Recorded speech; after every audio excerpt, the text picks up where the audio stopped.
We're thinking of you, buddy. But right now, we got a show to do, guys. So we ready to work? Let's do it. King James says the debate of him versus MJ is great for barbershops, but it's also perfect for First Take 2, and it's getting more real by the moment. Here's LeBron on his legacy. It's going to be great for my legacy once I'm done playing the game. And we look back on the game and we say, oh, you know, this guy went to 3 straight finals, 4 straight finals, 5, 6, whatever, 7. I think it's great to be talked about, see what I was able to accomplish as an individual. You know, you talk about, you know, longevity and being able to, you know, just play at a high level for a long period of time. And I've been fortunate enough to be able to do that and be a part of 2 franchises that able to take 2 franchises to 4 finals apiece. You know, so, and no one's ever done that either. All right, so we all know this will be LeBron's 8th trip to the finals, 2 more than MJ, but the ring count is currently 3. Meanwhile, his airness was 6 for 6. Dominique, if King James gets his 4th ring against this extra super team, does LeBron pass MJ?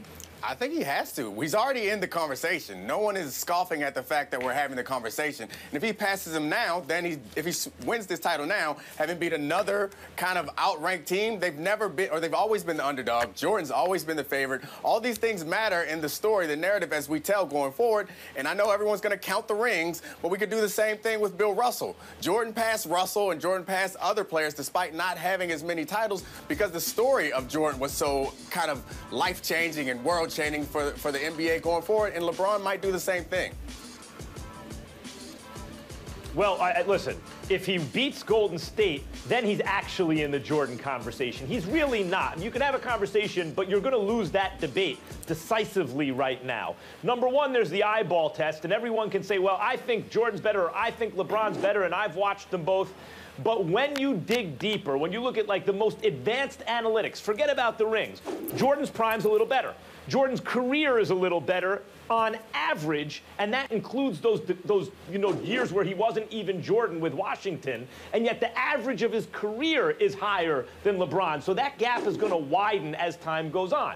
It's kind of like, Dominique, when that blue dress, white dress. Remember the image? It was a blue dress, and half the people in the world saw a white dress. But the fact was that was subjective, the way the eye took it in. But there was an objective reality. They went and found the dress, and it was blue, right? When they actually went. So everyone can have opinions about the way it looks.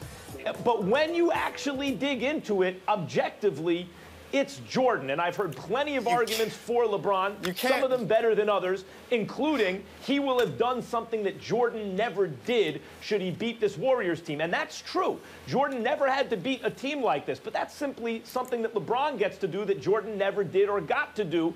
Joe DiMaggio hitting 56 straight games. Babe Ruth never did, but Babe Ruth was a greater player than Joe DiMaggio. You can't say something that is clearly subjective is objective because it's not. They're not playing in the same era. They're not playing against each other, so we can't say it's objective. The rules are different. The circumstances are different. There's a difference between being a better player and greater. If we're talking better player, that's another conversation. Greatness is not necessarily about the statistics or the analytics. Greatness is about impact on society, impact on the world. I think that right now, Jordan's impact is certainly greater on the NBA, but he hasn't had to deal with what LeBron's dealt with. LeBron has come post-Jordan. He's been a superstar in the Michael Jordan era, been a superstar in the Twitter and social media era, and has never had a slip-up. He's had to be his own coach, his own GM. He didn't have the luxury of having one of the best coaches of all times and one of the best front offices built around him. LeBron has had to carry more weight, and he's changed the dynamic of the NBA going forward and shifted more power from the owners to the players than anyone else has done in history. So I think a few years removed, we'll look back on this in a nostalgic way in the same way that we look back on Jordan. And if he knocks off, after beating the all-time winningest team in NBA history last year, if he goes this year and then knocks off that same team who's added a top 5 player, I don't know how you can't say that his career has surpassed what Jordan accomplished. No, two things. You bring up better and greater. This is from My Greatest Hits, Volume 2. Better and greater are different things.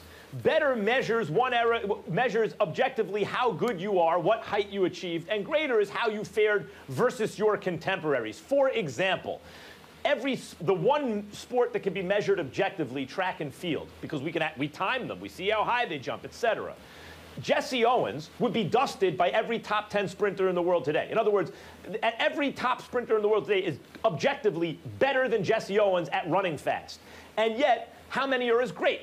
How did they fare against their contemporaries? So you and I see eye to eye about that. My argument is Jordan is not only better, he is also greater by almost any standard you can imagine. Even the argument my friend Robin Lundberg made on SI.com, how when Jordan left, the Bulls still almost got to the finals. You know, a bad call against Scottie Pippen, and maybe they get to the finals.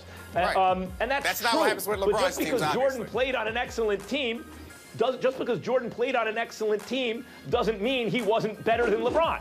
In addition, you can argue all you want about things like that. LeBron's playing in the East. It's weaker opposition. He's constructed super teams around him, so because the East is weak, he gets to the finals. Every time he loses in the finals, it indicates he wouldn't have gotten out of the West, obviously, because he's losing to that Western Conference team. You can look at things like that all you want, but this is one or several that you just can't get around. The most advanced metrics all say Jordan was a little better. Not much better, but they all say the same thing, and it's Jordan. Jordan played in a more physical era, missed fewer games. You know, in the full seasons he played, not when he went off to play baseball, but which is, I mean, season in, season out, Jordan's averaging 80, 81, 82 games. To have a bit of a physical, emotional, and mental respite is a nice thing to have in the middle of your prime. Yes. That's something that LeBron hasn't had in quite some time. Don't you think you get a couple weeks off here and there, Max, you might come back a little better? That'd be nice for LeBron to have because he's been going hard for quite some time. And hold on, one more thing. You brought up Jesse Owens, which is a nice thing to bring up, but that kind of plays into my point. That greatness is not defined at a time. It's defined as time goes on and we look back on the impact that he had. Jesse Owens is not nearly as revered when he won those races back in the day as he is today. So I think that that's part of that nostalgia for Jordan is part of why you might think that he's always greater. Give us a few years down the road and see how the NBA evolves after having been impacted by Earthquake LeBron, and we'll see. We'll see that he has been almost as impactful as Jordan. And if he wins this finals, I think that he might be. I think if he wins this finals, he goes to being just as impactful as Jordan, and then you take it to the off-the-court stuff. He has been a model. He's been what we all thought Tiger Woods was going to be in this social media era. He's had no faux pas, no slip-ups. When there's all these eyes on him, cameras on him, I think that's significant also, and it should not go unnoticed. We're talking about greatness. If you conflate on and off court stuff and say that they're all somehow together greatness, that's a separate argument. Although even then, Jordan's sneakers outsell LeBron's sneakers 10-1, and he hasn't played in 100 years. I mean, even then, so you agree that that's a part of it, that Jordan's off-the-court stuff is a part of his greatness, right? You agree that his off-the-court, Jordan's off-the-court stuff is a part of his greatness, I'm engaging on your point. Right, I'm just asking if you agree. I'm engaging in your point. If you agree that it Even matters. if you do that. No, I don't think that that's really what we're talking about. I think what we're talking about is confined to on-the-court accomplishments. And ultimately, the reason I disagree that LeBron would pass Jordan, even if he beat this Golden State Warriors team, which I don't think he will. I mean, that's one of the reasons I give him so much credit for doing it. He's legitimately the underdog here. But even if he does, given the fact that the quality of his prime, by every objective measure, is slightly under Jordan's, not to mention his career,